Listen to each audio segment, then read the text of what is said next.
The Galaxy Council killed a human envoy. Earth activated extermination protocol. Their technology, their ships, and their courage had started to make other species pay attention. On Earth, the leaders had always tried to be careful.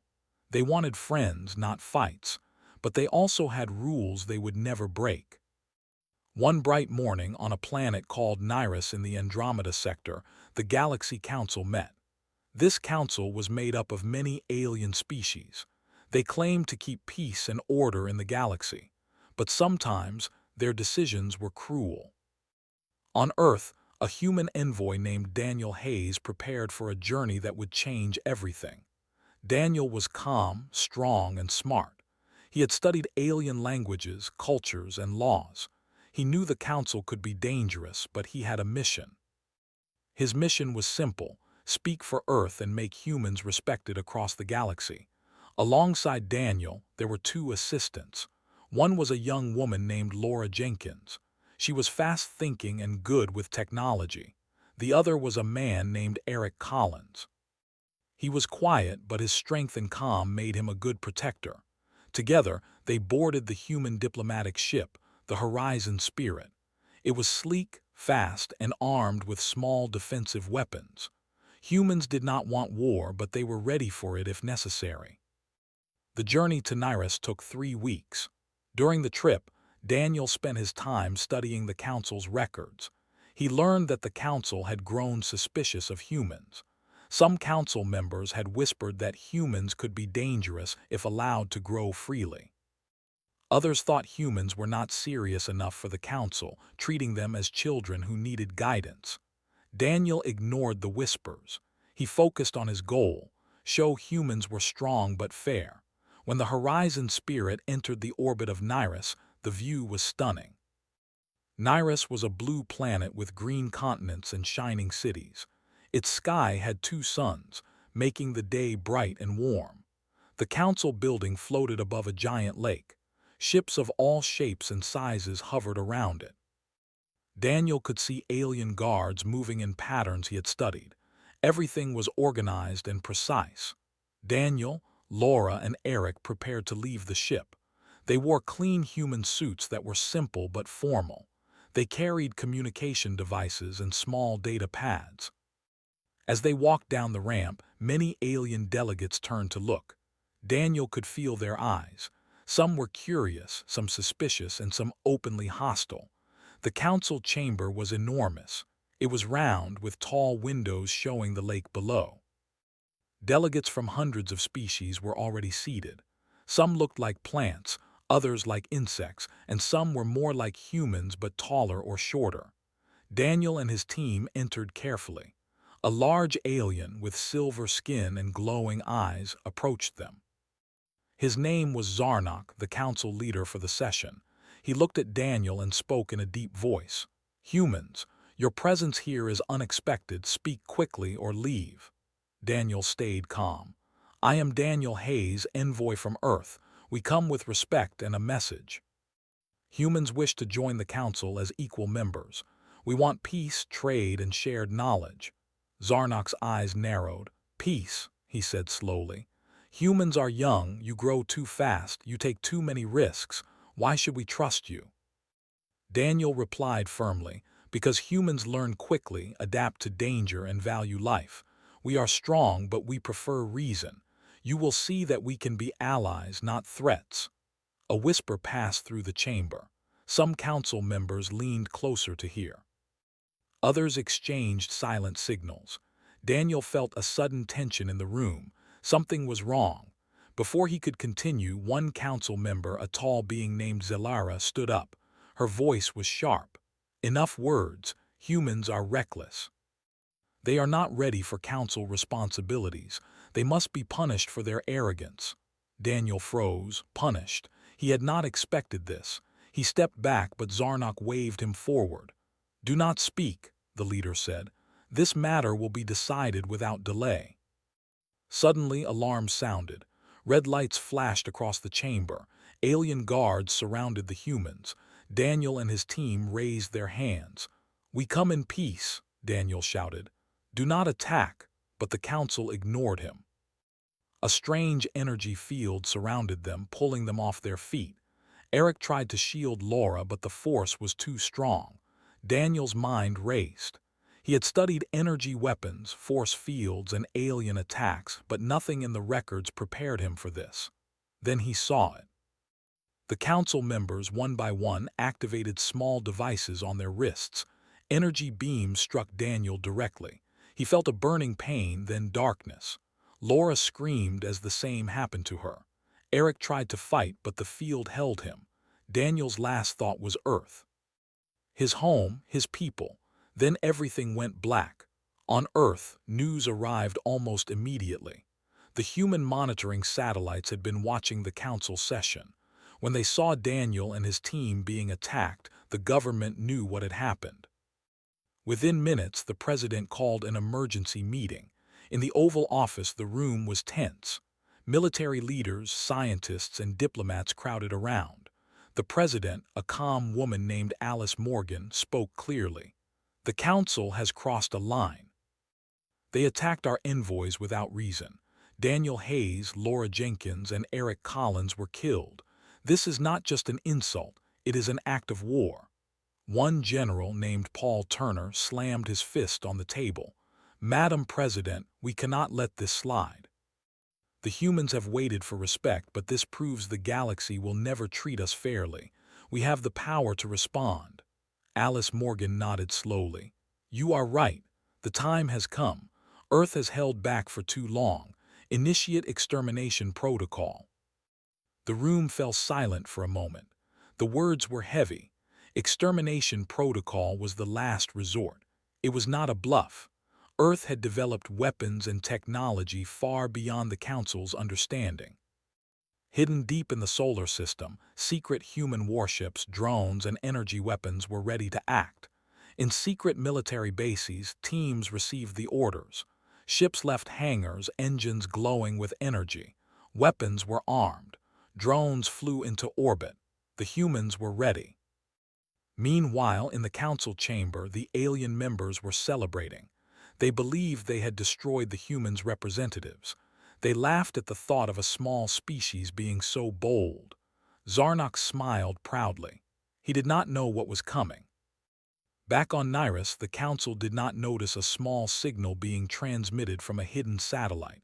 It was faint, almost invisible, but it carried Earth's warning. Daniel's last words, recorded before his death, were transmitted. Earth will act. You have crossed the line.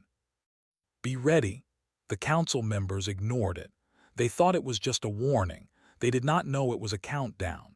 Far away in space near the outer edge of the solar system, the first human warships moved into position. Pilots were calm, trained for years. Each ship was equipped with weapons that could disable entire fleets. The humans were not reckless. They were precise, patient, and dangerous. On the surface of Earth, millions watched in secret broadcasts. Citizens knew little about the Council, but they knew one thing: humans were strong and no one would harm their people. Children looked up at the stars, imagining the battles to come. Teachers whispered to students about courage, honor, and the need to protect life. For the first time, humans understood their true power. They had waited, learned, and built quietly. Now, the Galaxy Council had given them a reason to act. In the council chamber on Nyrus, Zarnok and his members continued their meeting, unaware of the approaching human force. They believed they had won, but humans were not a species to be underestimated. Daniel Hayes' mission had failed, but it had sparked something far greater. His death would not be in vain. Earth had awakened, and the galaxy was about to witness the full strength of humanity. Far from Nyrus, the Horizon Spirit floated silently in orbit. Its crew was gone, but its mission was clear. The message of Earth, once delivered in words, would now be delivered in actions. And so, Part 1 ends with a calm before the storm. The Galaxy Council believed themselves untouchable, but humans were ready. The extermination protocol was activated, and the first steps of revenge had begun. The galaxy was quiet, but that quiet was deceptive. On Nyrus, the council members continued their session, unaware that Earth's forces were already moving. The Council believed humans were too small, too slow, and too young to fight back. They were about to learn a lesson they would never forget. On Earth, the President and her advisors watched live data streams. Every move of the Council was monitored, every ship's position noted. Earth's military had prepared for this moment for years. They had studied the Council, mapped their fleets, and developed weapons that no other species could match. Alice Morgan, the President, stood in the command center. She was calm, her eyes sharp. "Phase 1 begins," she said. The room responded with quiet efficiency. Orders were relayed to space stations, warships, and drone units. Far from Earth, human ships emerged from hidden positions. These were not the large fleets the Council expected. They were fast, small, and precise. Each ship carried weapons designed to disable shields and engines without destroying planets. Humans wanted to show their power, not just cause random destruction. Captain Ethan Brooks led one of the first strike teams. He was a veteran pilot, experienced in stealth and tactics. His ship, the Night Falcon, glided silently through space. Ethan's co-pilot, a woman named Lily Bennett, monitored Council communications. "They think it's just a warning," Lily said. "They have no idea we're here." Ethan smiled. "Good, they will learn soon enough." Meanwhile, in orbit above Nyrus, small human drones began moving. They were invisible to most sensors, fast and silent. Their mission was simple: disable the Council's outer defenses and create confusion. Inside the Council chamber, Zarnok noticed strange readings on his monitors. "Energy spikes near our perimeter," he said. "Check the outer sensors." Zelara looked concerned. "It is probably nothing. Humans cannot reach us here." But it was not nothing. Drones moved in, silently cutting communications and disabling outer defense satellites. The Council system, thought to be the strongest in the sector, began to falter. Small alarms blinked, but the Council dismissed them as technical glitches. Daniel Hayes' death had sparked more than just anger. It had activated Earth's full potential. Scientists and engineers had spent decades designing weapons that could counter alien technology. The Council had never seen humans fight. They had never experienced human strategy, patience, or determination. On the surface of Earth, civilian engineers worked in secret. Massive energy cannons, hidden under deserts and oceans, were activated. These weapons could reach distant systems in minutes. Rockets carrying advanced warheads were launched, not to destroy planets but to disable Council ships and stations. Humans were careful, controlled, and deadly precise. Captain Brooks watched the first signals from his team. "Outer perimeter is down," he said. "No resistance so far, they are confused." Lily studied the communications. "They think it's a technical failure. They don't understand it's an attack." The Council finally realized something was wrong when one of their smaller patrol ships disappeared without warning. Guards rushed to the windows of the chamber, scanning the skies, but it was too late. The human ships moved faster than they could see. In orbit, Ethan Brooks' ship fired a precise energy pulse. The Council ship's shields flickered, then failed. The ship floated, dead in space. The human pilots did not celebrate. They knew this was only the beginning. Each move was part of a larger plan. Back on Nyrus, Zarnok grew uneasy. "Humans are attacking," he said. "They cannot have the technology." Zelara sneered. "They are weak." A few damaged ships do not matter. But it did matter. Across the galaxy, humans were attacking Council fleets, communication satellites, and key stations. They moved like a single mind, coordinated and relentless. Each strike was carefully measured to send a message. Humans would not be ignored, and they would not be attacked again. On Earth, the President spoke to the people. "Citizens of Earth, today we show the galaxy that humans are strong, intelligent, and united. We act not out of hate but out of justice. Our envoys were killed. Our message was ignored. We respond now to protect our people and our home." In the Council chamber, panic began to spread. Delegates who had mocked humans now whispered in fear. Ships vanished from their sensors. Communications failed. The Council's order and control were collapsing, and they did not know why. Ethan Brooks' team moved closer to the Council's main fleet. "We disable their weapons, not their ships," Ethan reminded his team. "We want them alive to learn our power." They fired targeted pulses that shut down engines and shields without harming the crews. Council ships drifted helpless in orbit, unable to attack or escape. The humans worked quickly, systematically, and efficiently.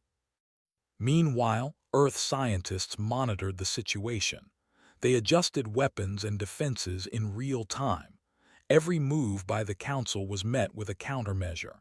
Every Council attempt to retaliate was blocked before it could start. Humans were everywhere at once, unseen but impossible to fight. Back in the Council chamber, Zarnok finally understood the truth. "Humans have been preparing for this," he said, voice trembling. "They are not weak. They are far stronger than we imagined." Zalara shook her head. "Impossible. We destroyed their envoys. They cannot respond like this." But the proof was in the sensors. Council ships floated in silence, unable to move. Communication networks were paralyzed. Even their strongest energy weapons were disabled. Outside the chamber, small Council fleets tried to regroup, but human ships blocked every escape route. It was like a trap. The Council realized they had underestimated humans. They had ignored the courage, intelligence, and planning of a species they thought was young and weak. Captain Brooks looked at the Council's flagship. "They will surrender soon," he said. "They have no choice." Lily nodded. "They will learn. Humans do not attack blindly. We show strength, but we also show mercy." Back on Nyrus, the Council convened an emergency session. Panic was in every delegate's voice. "We underestimated them," one said. "They are more dangerous than we imagined." Zarnok faced the assembly. "We must act carefully. Humans are strong, patient, and smart. One wrong move could destroy everything we built." But it was already too late. Humans controlled the situation. Every Council station, every fleet, and every communication channel had been affected. The Council could no longer coordinate a defense. On Earth, the President observed the progress. "Phase 2 will begin shortly," she said. "Prepare the main fleets." In orbit, Captain Brooks and his team prepared for the next step. The Council would soon understand that humans were not just strong. They were united, strategic, and unstoppable when provoked. Meanwhile, across Nyrus, the ordinary citizens watched the skies in fear. Council propaganda had taught them that humans were harmless. Now they realized the truth. Humans were a force of nature. They had waited quietly, studied, and learned. And when the time came, they acted with precision and power. Laura Jenkins' last recordings sent before her death had guided Earth's attack. Her data, combined with human strategy, had created the perfect plan. Daniel Hayes' sacrifice had not been in vain. His death had triggered the awakening of human power across the galaxy. Inside the Council chamber, tension was at its peak. Zalara begged for mercy. "We must negotiate," she said. "They are too strong to fight." Zarnok, though shaken, refused to admit weakness. "Humans cannot be controlled. We must retreat and rethink, but the damage is done. They will remember this day forever." Outside, human ships moved closer, encircling the Council's fleets. The message was clear. Humans were no longer a species to ignore. They were vigilant, united, and unstoppable when justice demanded action. Captain Brooks sent a final signal to the Council. "Your attacks on our envoys have consequences. Surrender or face further action." Humanity does not strike without reason, but we do strike with precision. For the first time, the Council understood the cost of their arrogance. Humans were not weak.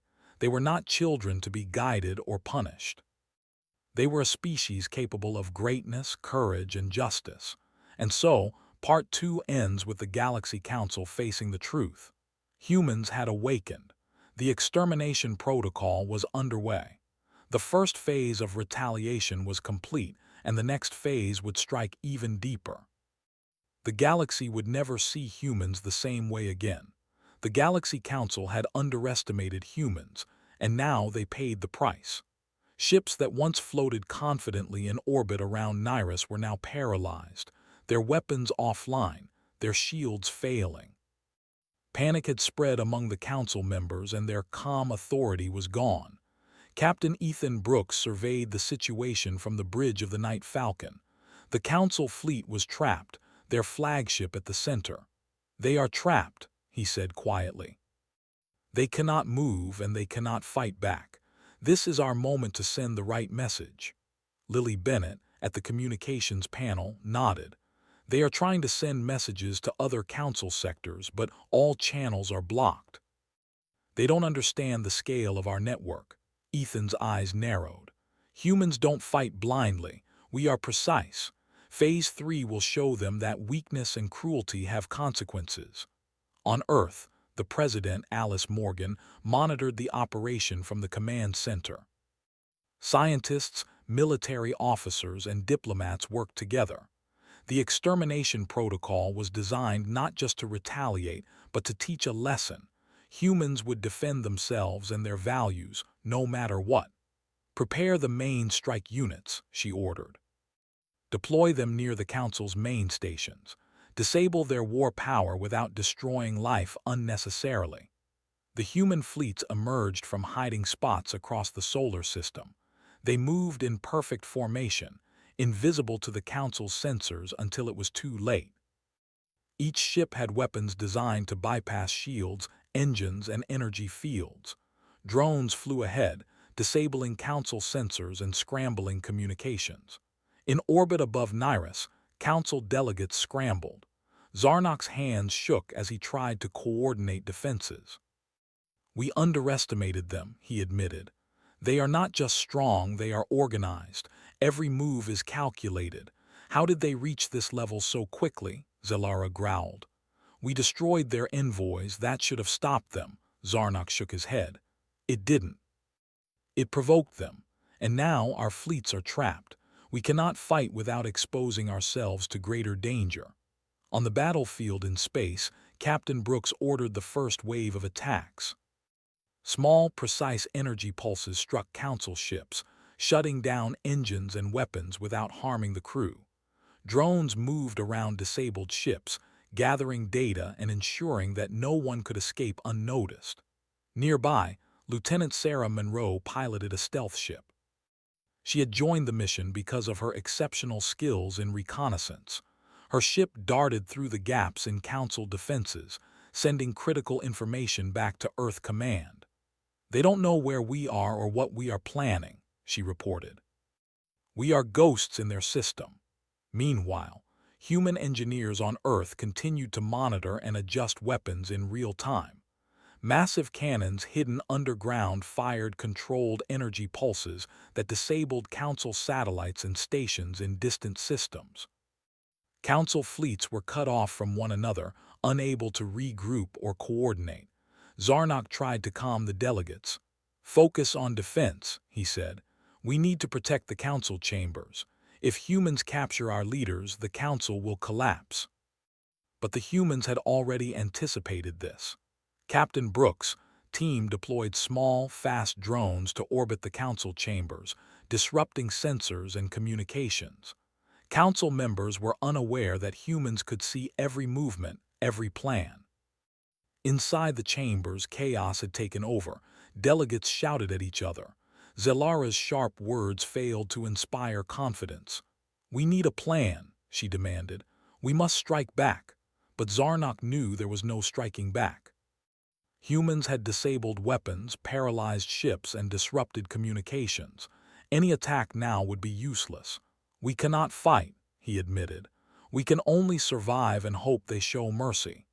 Back in space, the human fleets prepared for the next phase. They would not destroy life unnecessarily, but they would ensure the Council understood the consequences of attacking humans. Captain Brooks issued orders. "Encircle their fleets completely. Make it clear they cannot escape. Show them that humans are strong, precise, and united." As the encirclement began, small council ships tried desperate maneuvers. Some attempted to flee toward distant systems, while others fired blindly at human drones. Every effort failed. Humans were everywhere at once, fast and coordinated. The Council's technology, advanced as it was, could not match human strategy and planning. On Earth, Alice Morgan watched every move. She was proud, but she remained calm. "This is not a game," she said. "Every strike must be calculated. We show power but also restraint. That is what makes us human." In orbit above Nyrus, Captain Brooks observed the Council flagship. "Their weapons are down. Their engines are down. Now it's time to send the message." He activated a communication channel. The Council members, shocked by the sudden signal, turned to see a human hologram projected in the center of their chamber. Daniel Hayes' voice played through the system, calm and firm. "You attacked our envoys without cause. You ignored our warnings. You thought humans were weak. Now you see the truth. Humans are not reckless children. We are strong, united, and just. You will learn that harming humans has consequences." Zelara shouted, "They are ghosts. Where did they come from?" But Daniel's message continued. "We do not seek to destroy life unnecessarily. We strike to protect, to defend, and to ensure that justice is served. Your arrogance cost you. Your actions will be remembered. Humans will never forgive attacks on our people." Zarnok looked around at his delegates. Fear and shame were written on their faces. The Council had been proud, cruel, and dismissive. Now they were helpless before humans. Captain Brooks moved his ship closer to the Council flagship. "We do not harm those who surrender," he said. "But if they resist, we will disable everything they have. Every ship, every station, every weapon will be neutralized." Lily Bennett monitored the Council response. "They are trying to negotiate," she said. "They don't know if we will destroy them or not." Ethan Brooks shook his head. "They will learn. We give them a choice: surrender and survive, or resist and face the consequences." In the Council chamber, Zelara and other delegates pleaded, "We will surrender, we will comply, just do not harm our people." Zarnok swallowed his pride. "Very well," he said. "We surrender. Humans are stronger than we imagined. We will comply." Captain Brooks confirmed the surrender. Human drones moved through the Council fleets, ensuring that every ship was disabled but unharmed. Council personnel were monitored, not imprisoned, showing that humans did not act out of hate but justice. Back on Earth, Alice Morgan allowed herself a small nod of satisfaction. "Phase 3 is complete," she said. "The Council has learned their lesson. Humanity is respected. Our people are safe." In orbit above Nyrus, Captain Brooks and his team coordinated the safe return of Council ships to designated holding areas. They ensured that no further attacks would occur, and that the Council could rebuild only under terms set by humans. Meanwhile, ordinary citizens on Nyrus who had watched the skies whispered among themselves. Humans were no longer a distant species. They were strong, united, and capable of justice. Fear of humans replaced pride in their own council. Daniel Hayes' message had not only guided humans but had also reshaped the galaxy's view of them. Humans were no longer underestimated. Their patience, strategy, and courage had proven that they were a species to be respected, not dismissed. As the human fleets returned to hidden positions, Captain Brooks and Lily Bennett looked at the stars. "They will think twice before attacking us again," Lily said. Ethan nodded. "And they will. Humans are united, precise, and unstoppable when provoked. They will remember this day forever." On Earth, millions celebrated quietly.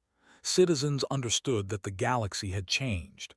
Humans had defended their own, and they had done it with intelligence, strategy, and restraint. They had shown the Council that cruelty had consequences, and that humans were not to be underestimated. In the Council chamber, Zarnok and Zelara silently recorded the lesson. They would rebuild, but the memory of human strength would remain. They had learned that humans were capable of extraordinary action when pushed too far. And so, Part 3 ends with the humans victorious, the Council humbled, and the galaxy beginning to recognize the true power of Earth. Humans had acted not out of anger but out of justice and courage. They had awakened, and the universe would never underestimate them again. The Galaxy Council had surrendered, but their leaders knew the lesson was far from over. Humans had shown precision, courage, and intelligence beyond what any species expected. Now, it was time for the Council to face the consequences of their arrogance. On Earth, President Alice Morgan monitored the aftermath of the attacks. The Council fleets had been disabled, their communications disrupted, and their leadership humbled. She stood in the command center, surrounded by scientists and military officers. "Now we ensure that our people are safe and that the Council remembers this day," she said. Captain Ethan Brooks prepared his team for the next phase.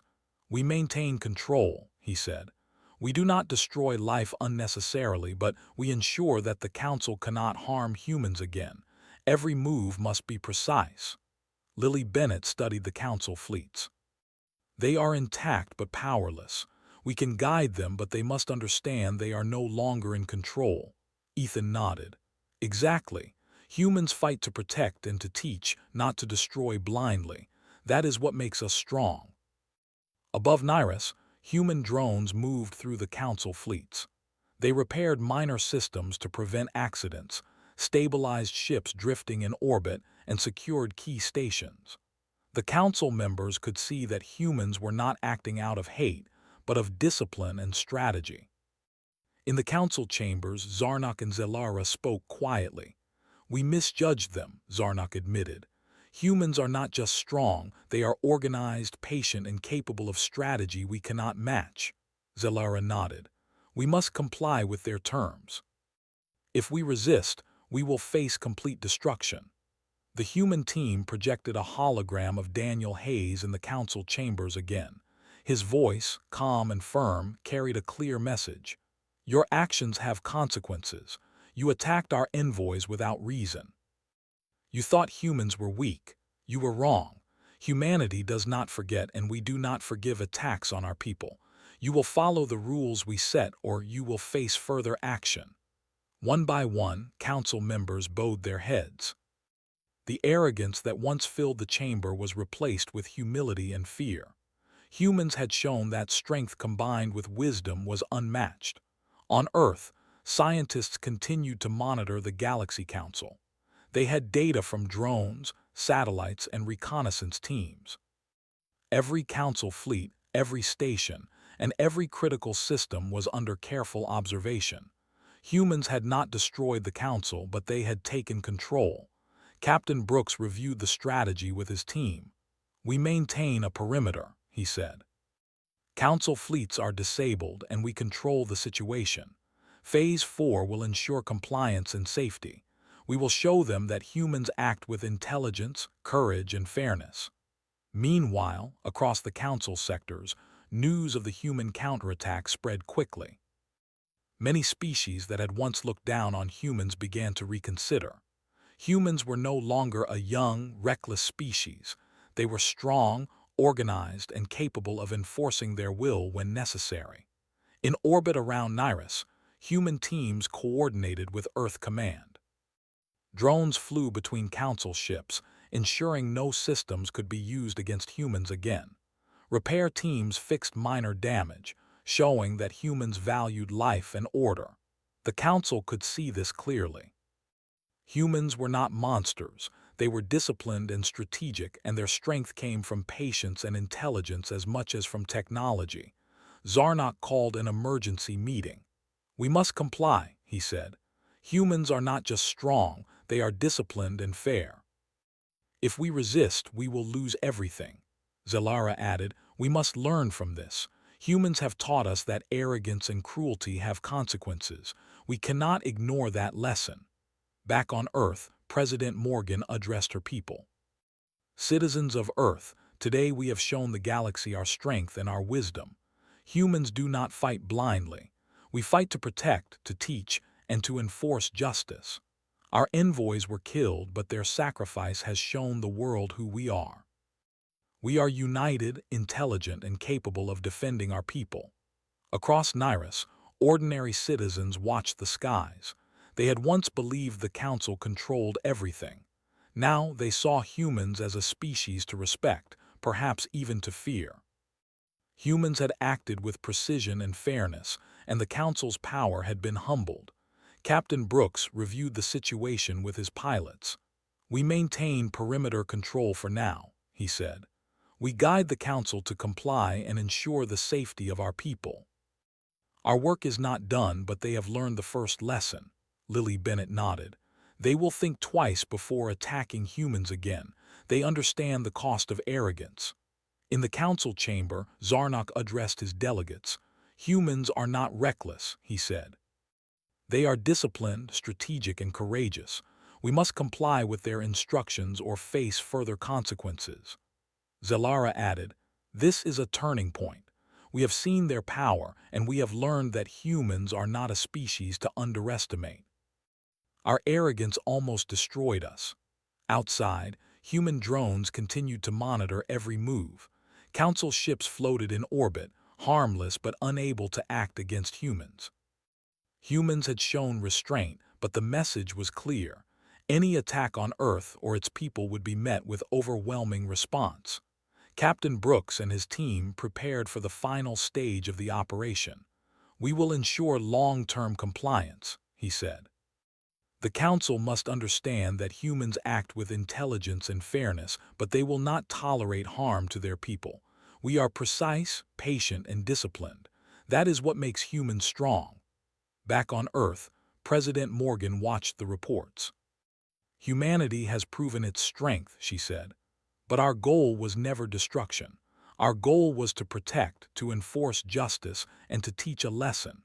The Council has learned that lesson, and the galaxy has seen what humans are capable of." In orbit above Nyrus, Ethan Brooks looked at the Council flagship. The once proud alien leaders were now humbled, their arrogance replaced with caution and fear. Humans had not destroyed them, but they had shown the full measure of their power. Lily Bennett studied the Council fleets. "They are powerless, but they can still learn. This is the true power of humans: discipline, strategy, and courage combined with fairness." Captain Brooks nodded. "They will remember this day forever." Humans do not strike without reason, but when they act, their actions are precise and unforgettable.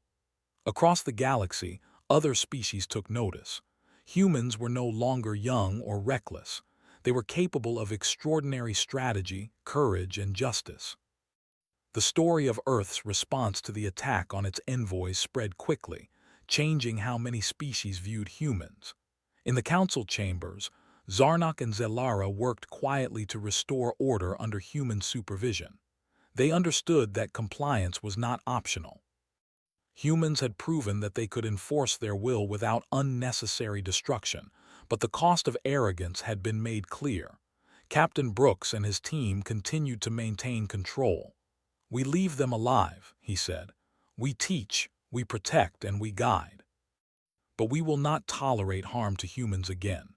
Lily Bennett added, "This is what makes humans strong. Our intelligence, courage, and fairness create a force that cannot be ignored."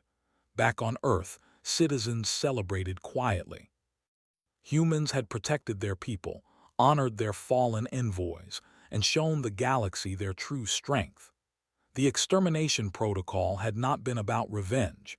It had been about justice, protection, and demonstrating that humans were a species to be respected. In orbit above Nyrus, human drones continued to monitor the Council fleets. They ensured compliance, maintained safety, and prevented any possibility of rebellion. The Council had learned the first lesson: humans act with precision, strategy, and courage. As Captain Brooks looked at the Council flagship, he knew the work was not over. Humans would continue to watch, guide, and protect. The Council would never forget this day, nor would the galaxy underestimate humans again. And so, Part 4 ends with the Council humbled, humans in control, and the galaxy recognizing the full measure of human strength. Humans had acted with intelligence, courage, and fairness. The Council had learned its lesson, and Earth had shown that its people would never be harmed without consequence. The galaxy would remember this moment for generations. Humans had awakened fully, and nothing would be the same again. The Galaxy Council had learned a hard lesson. Humans were no longer a species to underestimate. The attacks on Earth's envoys had awakened the true strength of humanity, and the galaxy would never forget it. Above Nyrus, the Council flagship floated silently, surrounded by human drones and patrol ships. Zarnok and Zelara stood together, observing the humans' careful control. They had surrendered fully, but they understood that their actions had consequences far beyond what they could imagine. Captain Ethan Brooks looked at the Council ships. "All fleets are disabled but intact," he said. "Now we ensure long-term peace and compliance. Humans do not destroy without reason, but we will enforce justice." Lily Bennett, at the communication panel, nodded. "The Council members are monitoring everything. They know we are everywhere and nowhere at once. They understand the cost of attacking humans." On Earth, President Alice Morgan addressed her people. "Today, humanity has defended itself and its values. We have shown the galaxy that humans are strong, intelligent, and united. We acted with precision, courage, and fairness. Our envoys were killed, but their sacrifice has ensured the safety and respect of our people." Millions listened to the broadcast. Children stared at the sky, imagining the courage of humans in space. Adults whispered in pride, knowing that Earth had become a force the galaxy could not ignore. Humanity had proven that it was capable of great strength, careful strategy, and moral justice. Back in orbit above Nyrus, Captain Brooks activated a secure channel. "Zarnok," he said, "the Council will follow our terms. No more attacks on humans. You will ensure compliance among all delegates. Earth will monitor you, and any further aggression will be met with decisive action." Zarnok bowed slightly. "We understand," he said. "Humans are disciplined, intelligent, and strong. We will ensure that no one threatens your people again." Zelara added, "We underestimated you. That mistake will never happen again. We will obey and ensure others obey as well." Ethan Brooks nodded. "Good. Humans fight for protection, justice, and order. We do not seek needless war, but those who harm us will learn the cost." Meanwhile, drones continued to patrol Council fleets, ensuring stability and compliance. Every ship, every station, and every fleet was monitored. The Council could move, but their freedom was limited. Humans had taken control without unnecessary destruction, showing both power and restraint. In distant sectors, other species took notice. The story of Earth's response spread quickly. Humans were no longer young, reckless, or naive. They were disciplined, courageous, and capable of enforcing justice on a galactic scale. Many species began to reconsider their alliances and strategies, knowing that humans could not be ignored. On Nyrus, ordinary citizens whispered about the humans. Some feared them, some admired them, but all understood that humans were extraordinary. A species that had once been underestimated had become a symbol of strength, courage, and fairness. Back on Earth, President Morgan convened a meeting with her military leaders and diplomats. "The Council has surrendered," she said. "Our envoys were lost, but our people are safe. Our message has been received. Humanity is respected and feared. Now we ensure long-term security." Captain Brooks and his team returned to hidden positions across the solar system. Their mission was complete, but their vigilance remained. Humans would always be ready to defend their people, but they would act with strategy, intelligence, and morality.